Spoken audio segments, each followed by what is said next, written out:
Mom, Dad, there's no way that I can express to you what I'm feeling right now. My heart is full to bursting, except to say, I'm the king of the world!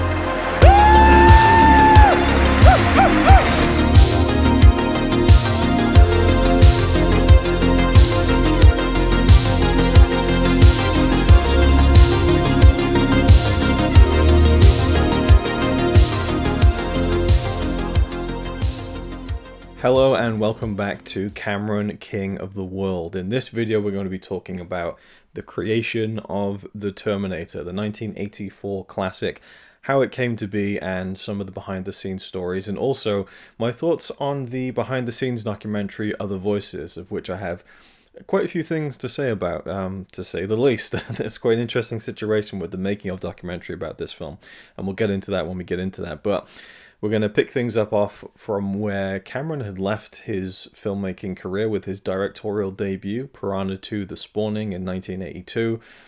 You know, it was pretty much just a disaster in terms of the film that that came out of that kind of project. Which no one would say it's a great film or even a very good film, but I think mainly just a disaster in terms of Cameron's own creativeness, because it was taken away from him. I mean, he was hired to come in and work on that film. It wasn't his pet project by any means, but it was kind of a step up on the ladder to be a director. He really wanted to direct, and so he took the opportunity to direct that film, and he was fired from it and wasn't allowed to see any of the footage of the film that he had shot. And it was finished without him. So, all intents and purposes, it wasn't really his film.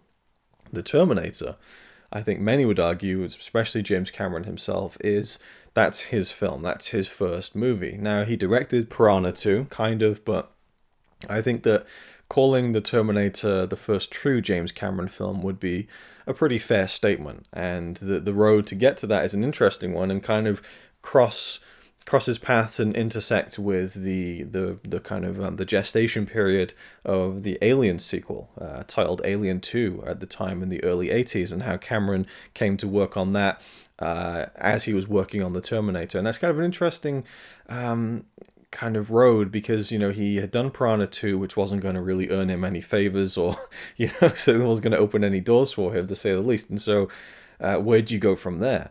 So the fact that he was given this opportunity to write the Alien sequel after Piranha 2 is a bit of a strange one, but really it was the strength of his initial script for the Terminator, which I believe he wrote in 1982. So he'd come back from, doing Piranha 2, and he'd been in Rome, in Italy. And I'm not sure exactly at what point that was for, whether it was when he was trying to allegedly break into the editing suite to see what footage had been done. But he was in Rome at some point for Piranha 2 in some way, shape, or form. And I believe that film was shot in Canada, I think. Or no, Bahamas. No, why do I think Canada? I think it was shot in the Bahamas, so he wasn't there to shoot it. So I think it was to do with the release and the making of the film, something to that degree. But anyway, Cameron was in Rome. He was sick. The classic story goes, and he had this dream, this kind of fever dream about this metal endoskeleton kind of crawling out of the fire, and that kind of became the basis of his vision for this character of the Terminator. And he was inspired by many, many different science fiction sources, The Outer Limits and Mad Max 2, lots of different, he was pulling from lots of different pools, as George Lucas so masterfully did in the 70s with Star Wars.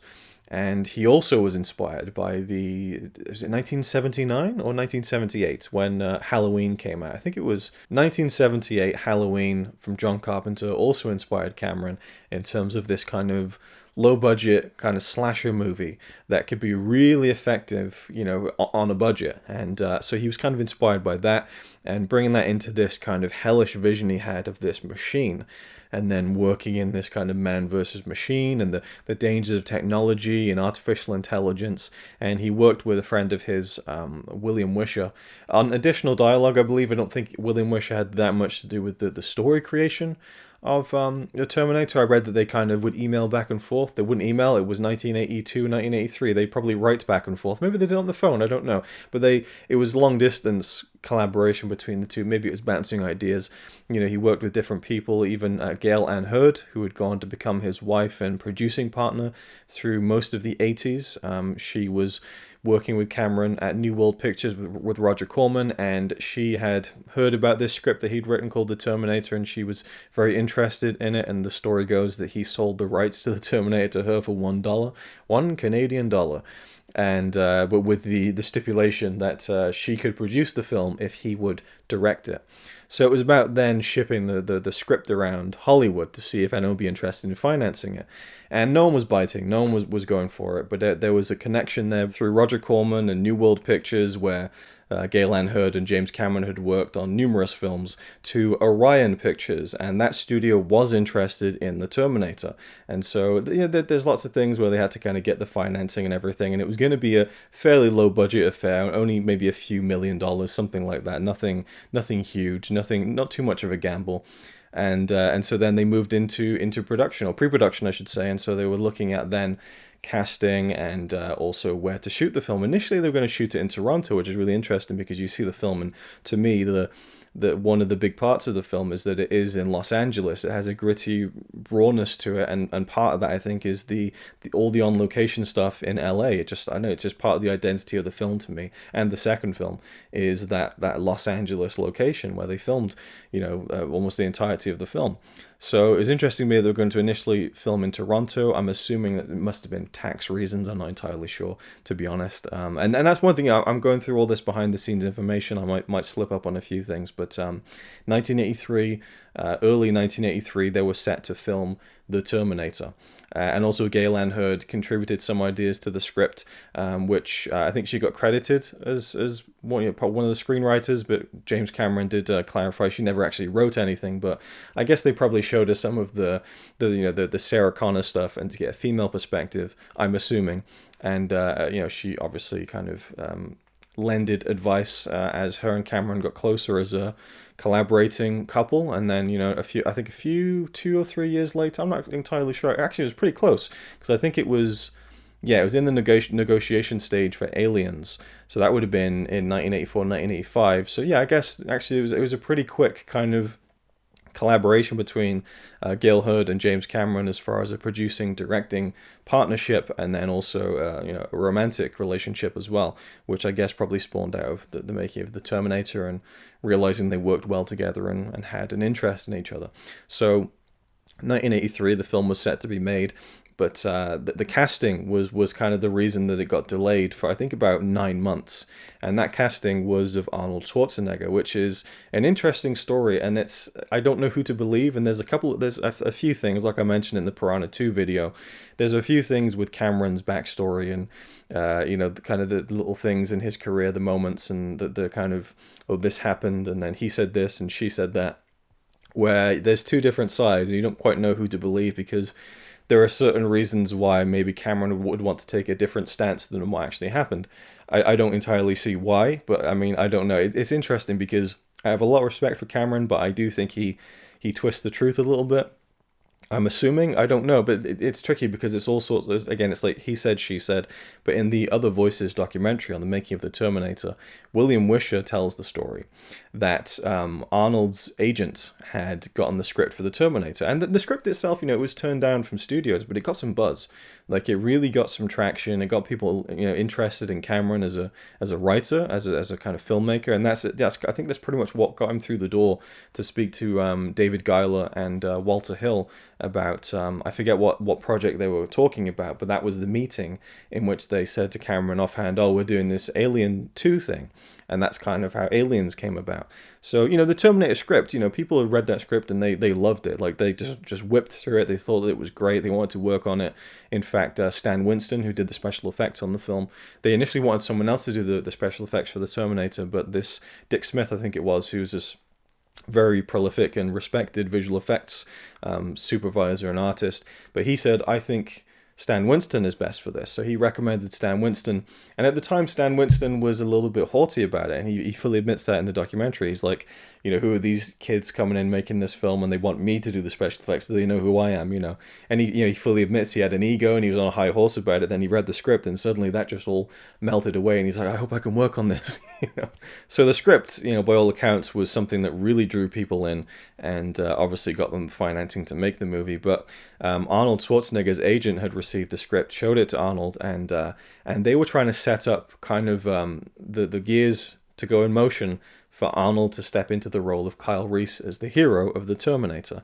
And Cameron didn't like that idea. I'm assuming he'd seen Conan the Barbarian. He was aware of who Arnold was. And he just didn't like this idea of Arnold being Kyle Reese. He felt like that would have meant that he'd have to cast someone even more famous as the Terminator character. And he already had someone in mind. Lance Henriksen, who he previously worked with on Piranha II, would go on to work with in Aliens as Bishop. And Lance Henriksen was all in. He was ready to do this role. There's even gorgeous paintings of Lance Henriksen as the Terminator with the half kind of flesh and the kind of the steel endoskeleton skull.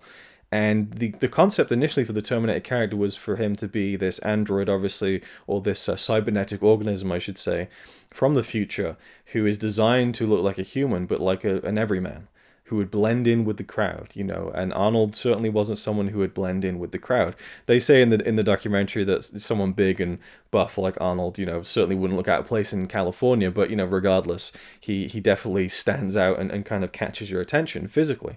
But the initial concept was for it to be more just this kind of just like an everyman. A little bit like Robert Patrick in Terminator 2. He looked more like a regular Joe. Though once he was running down the street, he looked anything but. But you know what I mean. It has that kind of... you could see Lance Henriksen being this unassuming kind of guy. Just, he would almost not stand out in a crowd. So that was the initial concept. So James Cameron went to meet Arnold Schwarzenegger for lunch, and he said to William Wisher, his friend who he'd worked with, on Xenogenesis, and had talked to him about the story. They developed some of it together. And William Wisher says in the documentary that Cameron said, I'm going to go pick a fight with Arnold Schwarzenegger. It's the only way that I'll get out of casting him, because I don't want to cast him as Kyle Reese. And so, he was joking that, he might get beaten up by Arnold at this lunch. So he goes off. And he meets Arnold, and they're talking and they're chatting and stuff. And then suddenly Cameron thinks, you know what? He'd be a good Terminator. That's a pretty good, that would be good. And so he suggested that, and that's how it all came to be. That's what William Wisher says. Now, Arnold Schwarzenegger says that he went in and he didn't want to play Kyle Reese. He was much more interested in playing the Terminator. And so he kind of brought it forth, and then Cameron was like, oh, that's a good idea, yeah. And so it doesn't really matter who had the idea, if Cameron had the idea, if Arnold had the idea, if they both had the idea. And there is another documentary on the Terminator Blu-ray, which was released around the time of Terminator 2, which is called The Terminator, a Retrospective.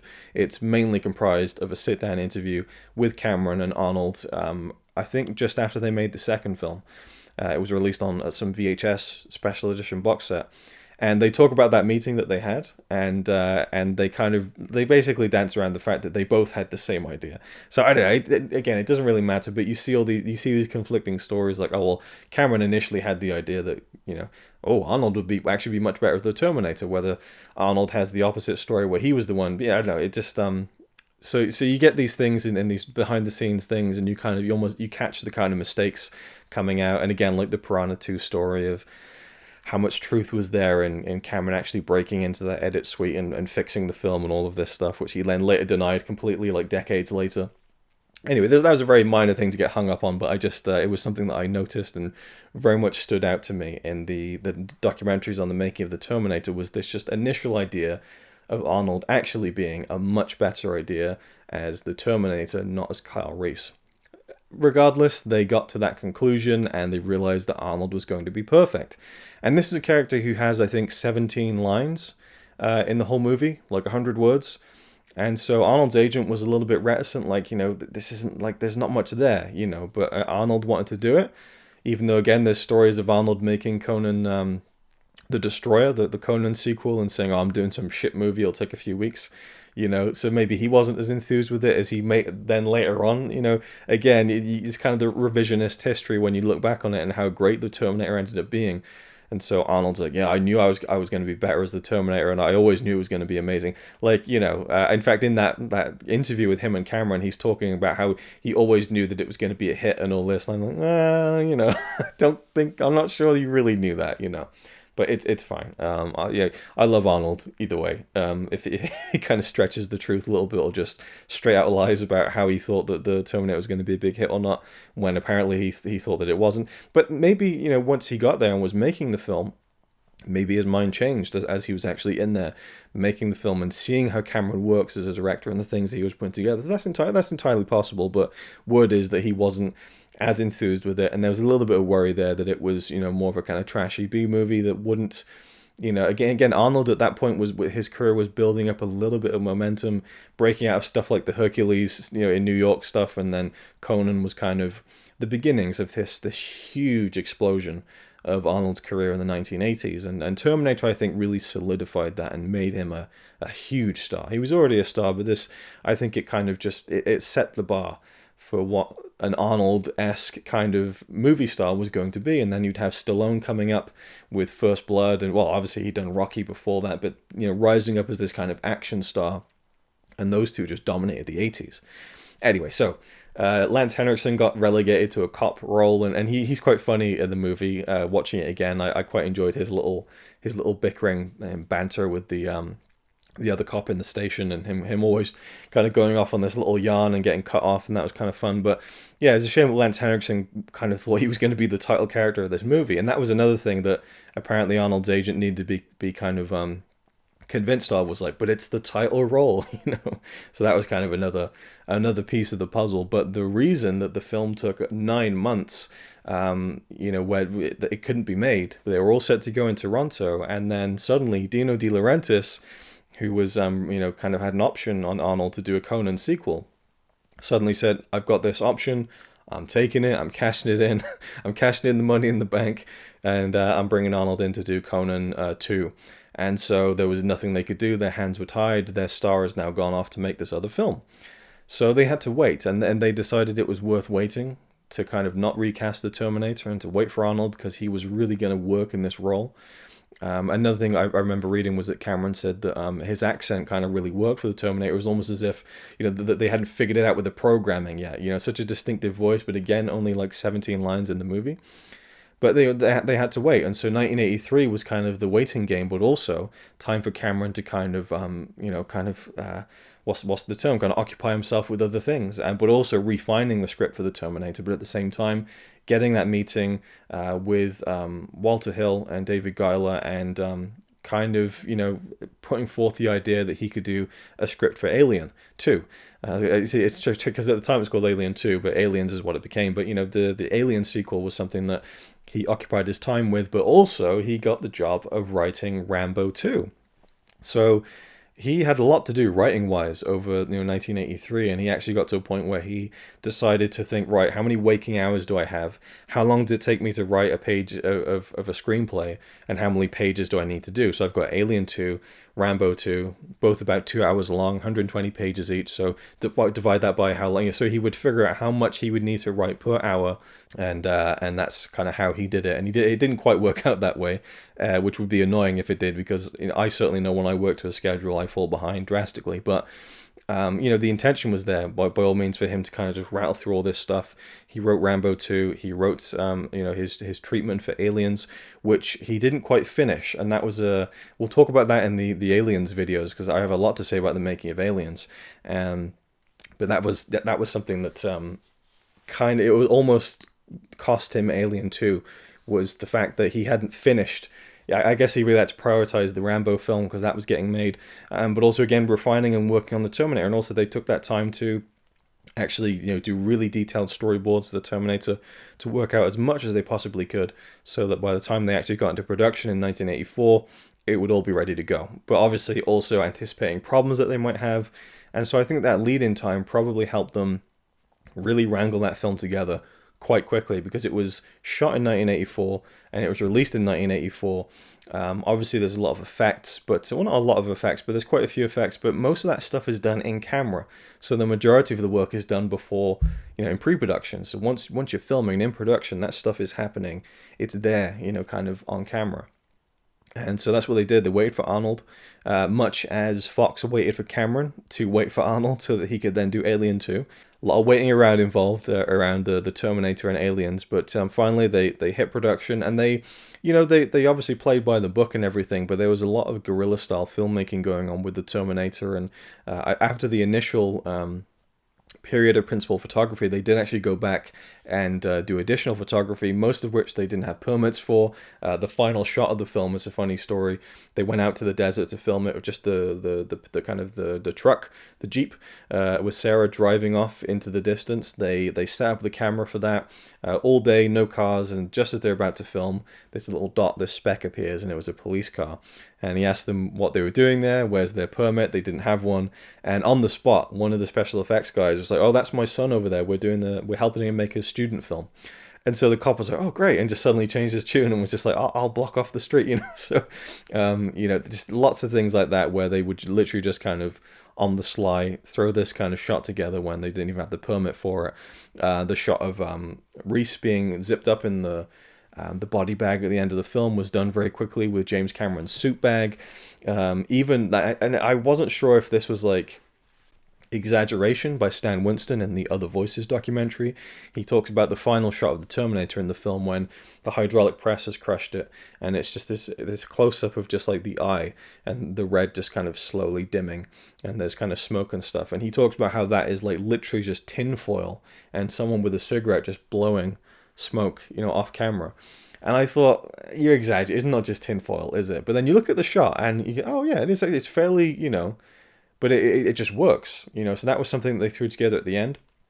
And so just all these, this combination of the stop motion work that they did with the special effects, but also the animatronics, and Stan Winston was really pushing for that Terminator endoskeleton to be a full kind of animatronic, and Cameron was like, we don't need it, we'll do it in stop motion. And they obviously didn't build like an entire full from head to toe version, but they did like the feet, and I think there's a version where there's like a kind of an operator with it on his shoulders, and it's kind of the torso, and they could move it around like that, and then animatronics for the head movement and the eyes. So lots of, really great special effects work going on. And again, in production, so that there isn't a lot of, post-production visual effects stuff going on. In fact, I would say probably very little, maybe just the optical effects of like the lightning and stuff when the Terminator arrives at the beginning, and then when the Terminator gets crushed at the end. But there's some really hairy stuff in this film in terms of the stunts as well, the car chases and kind of the shot where Arnold jumps out of the flames and kind of like smashes his fist through the windscreen. So, that they were really going for it. And it has a rawness to it that I think is kind of a byproduct of the rawness of this film that they were making to begin with, and that it was a fairly low budget affair. But there's just like, I don't know, it feels unstudied at times. And I always love revisiting it, but it's just really intriguing to see, for me, like the first steps of James Cameron truly as a director and as a storyteller. But also, I mean, the whole crew put this thing together. Michael Biehn, I think, is the story behind that is a funny one, where he had this southern accent from an audition he'd done earlier in the day when he went to audition for the Terminator, and they thought, he's great, we just don't want someone with a southern accent. And he's like, what are you talking about? I don't have a southern accent. So they figured that out and said, okay, he doesn't really have a southern accent, he just kept it from the audition unwittingly. And I think that they say in the documentary, I have to agree with it, that Michael Biehn has this kind of a toughness to him, but this vulnerability, and he really does, especially in the scene when he kind of admits to Sarah that he loves her. Yeah, I don't know. Suddenly he just seems like a lost boy. I just think it's a really underrated performance, really, because really most of the film he's just like, I'm telling you this, like that's what he does. That's all he's like constantly in like high pressure, intense exposition mode. And that's something Michael Biehn credited Cameron with, was giving him a lot of exposition, but in interesting kind of like on the run moments in which it kind of kept that stuff that usually weighs films down as the exposition scenes, and kept them really bouncy and on their feet and just moving forward and driving the thing forward. And that's kind of what the Terminator is as a film. It's this constantly driving presence. It's always moving forward, always one step further, and that just makes it a super entertaining film pacing wise, as well as everything else that went into the making of it. So what more can I... So I'll talk about the Other Voices documentary. So I had the special edition DVD that I maybe bought in maybe around 2000, 2001. It was like a 2-pack with T1, T2, I think both 2-disc special editions, and there's lots of great special features on there, but these DVDs are like way off in like my my old bedroom, which is now my mum's bedroom, and there's this cupboard, this like endless kind of vacuum of all this shit that I've kind of hoarded since I was a kid. It's in there somewhere, and it would take me forever to find it, and also I can't go there now because we're currently in lockdown. So I really wanted to see the documentary, and so I thought maybe it's on YouTube, and lo and behold, it's right there. Other Voices, which was produced and directed, I guess, by Van Ling, who's done quite a fair bit of kind of behind the scenes DVD content. He's produced a lot of that stuff, I think, including some of the stuff for the prequels, the Star Wars prequels, at least the Phantom Menace. So he put together this Other Voices documentary. So there was already the sit-down interview with Cameron and Schwarzenegger from the Terminator 2 era, reflecting on the first film. So he wanted to make a documentary about all the other people who made the film, like Galen Hurd and Brad Fidel, I don't know how you pronounce that, the guy who did the music, the incredible score. And he talks about how putting this score together was really interesting because he was like using automation with the kind of electronic instruments that he had, and so he would like set things up to kind of repeat themselves, and he'd have to be kind of moving and kind of getting things to kind of sync. And he said that he was literally kind of fighting with machines as he was making the score, which is quite appropriate for the film itself. He also said, the composer, that when he met with Cameron, that Cameron had all these big ideas about what the film is about, and the story he wants to tell. And he said that he'd heard this a lot from directors, and almost always the director will come in and say, this is what this is the story that I want to tell, and they'll show him the film, and he thinks, where's that film you were just talking about, because it's not on screen. And so when Cameron came in and had all these kind of grand plans, and this is the Terminator, and this is, what I'm trying to convey, the composer thought, yeah, all right then. And then he watched the film and he's like, oh, it's there, it's on the screen, like this is something special. And so I like that. I like that, initially people were kind of going in with different expectations, and then really being surprised by what Cameron was bringing to the table as a writer and as a director. Anyway, the Other Voices documentary, there's 2 versions of it on YouTube, and I was kind of like, oh, there's a difference of about a minute there, but I'm assuming it's just like longer credits. So I kind of checked, and they're both different. And I just thought, what's going on here? Why are there 2 different versions of this documentary? So one of them has brief snippets of James Cameron interviews from like the 80s. He's got like a beard. Well, I guess he had a beard later on as well, but you can just tell by his hairstyle and everything, the beard, it's around the time of him making Aliens and the Terminator, 1984, 1985, maybe even 1986. And the other documentary has a much more recent interview with James Cameron, where he's got shorter hair and kind of a goatee. And so I just thought, why are there 2 cuts of this documentary? Couldn't find anything about it, didn't know what it was. But so I kept digging, and I found this interview with Van Ling, who put together these behind-the-scenes documentaries, and he explained that he initially made the Other Voices documentary as a way to kind of spotlight other voices on the film. Because Cameron and Schwarzenegger had already done that interview segment. But he wanted to have James Cameron involved, but the schedule just wasn't there. There was no time to do it. So he just moved ahead and made the documentary as it was. And that's the version that you see on the UK DVD. For some reason it was released in the UK. He doesn't know why. And he considers that to be the subpar version of the documentary. He was then informed and notified that James Cameron was actually going to be available for an interview, so he was then given the budget to have like an extra 6 months to interview Cameron and re-edit the documentary. So he did that, and that's another version that's, I guess, widely available on the other DVD releases in America, I'd assume. I'd never seen it before. So me being me, I watched both of them. And it definitely dragged a little bit, because it's the same documentary. There's just different snippets of James Cameron. And I will say, I prefer the one without the kind of, at the time, contemporary Cameron interview, because he doesn't really add much that I didn't already know. You know, it just wasn't quite as I don't know. I preferred hearing more from other people, just other perspectives. You know, people like William Wisher, like Gail Ann Hurd, and Michael Biehn, and the composer, and Stan Winston, and stuff about the special effects was really interesting too. And there's a kind of heartbreaking piece of footage there in that documentary where the special effects guys are talking about the big truck explosion at the end of the film. This was actually a miniature. Now, to me, honestly, it looked like they blew up a real truck. And I think Cameron probably wanted to do that, but there was no way with the location they shot that sequence in that they could blow up a full tanker. So they made a huge miniature mock-up of that street, and obviously I say a miniature truck, but it was still a pretty huge truck. They put in, I think, 40 odd explosives, and because Kyle throws in like a pipe bomb into the exhaust at the back of the thing, the special effects guys rigged it so that it would explode from the back, and it'd be a chain reaction just until it just explodes at the front.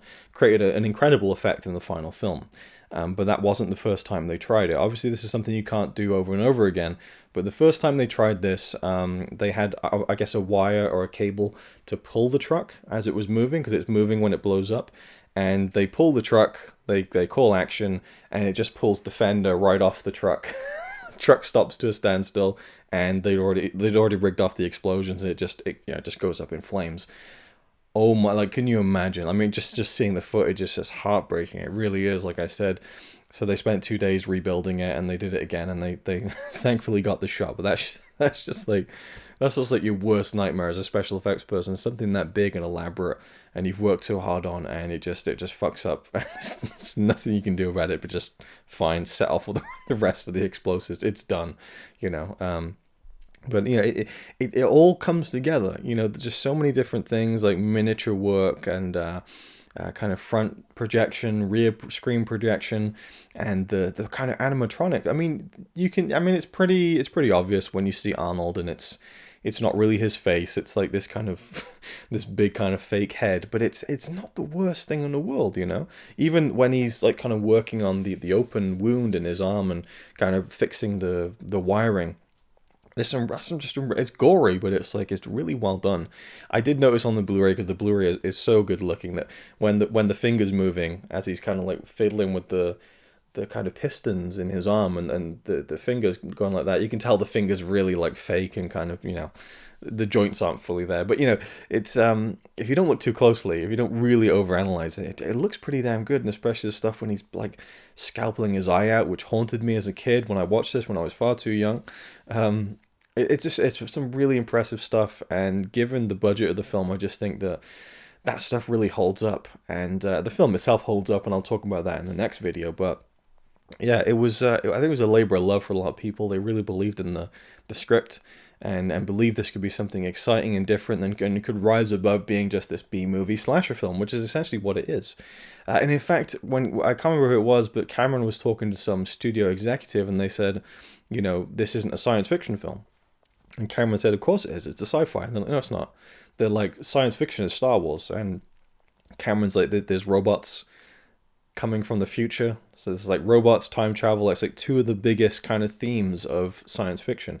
It doesn't always have to be about space travel, but they didn't get it. And the film itself wasn't marketed the best when it came out. They talk about that a little bit in the interview, and they had kind of figured out that there was probably a better way to market it, but it was a bit too late. But regardless, the film caught on and was a big success, and kind of, I guess, launched the directorial career of James Cameron. Once that film became a success, the writing was on the wall for him to go on and do Aliens, and kind of move on from there.